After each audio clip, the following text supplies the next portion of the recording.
This is a meditation technique where you actually want to fail to get into what you might call the zone in meditation, where maybe you might achieve some kind of fairly relaxed, even blissful state. That's not what you're after in the failed meditation method. Here's the background to it.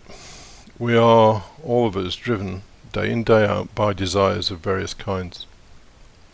These desires usually remain below the level of the radar, below the level of your consciousness. And so you don't see them. When you do the failed meditation technique, what you're hoping to do is to see these desires as they bubble up through your consciousness. So here's how it works. You sit down to meditate. You don't have to sit cross-legged. You can just sit in a chair if that's more comfortable. Back straight. And just close your eyes and focus on your breathing normally. You can just focus on your breath, or maybe you focus on the sensation of the air going in and out of your nostrils. And you sit there, and within probably less than a minute, you'll drift off into some kind of daydream. The really important thing is that when you come out of that daydream and you remember that you're supposed to be meditating, then try to capture what it was you were daydreaming about.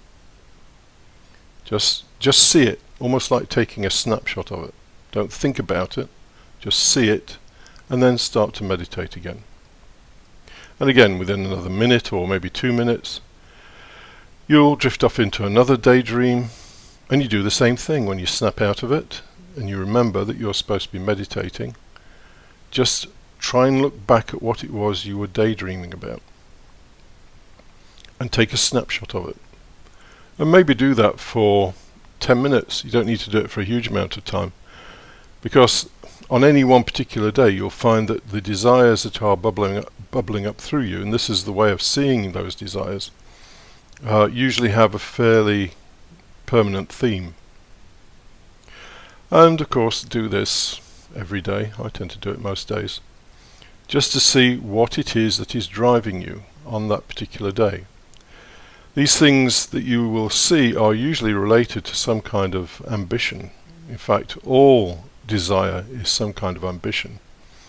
The ambition to please somebody, the ambition to try and correct a wrong in the past, the ambition to try and be impressive with people that you're going to meet. And you'll see these desires, and the beauty of seeing is it allows you to understand, and seeing and understanding is the way to diminish the desires. It's a very, very useful thing and a very enlightening thing.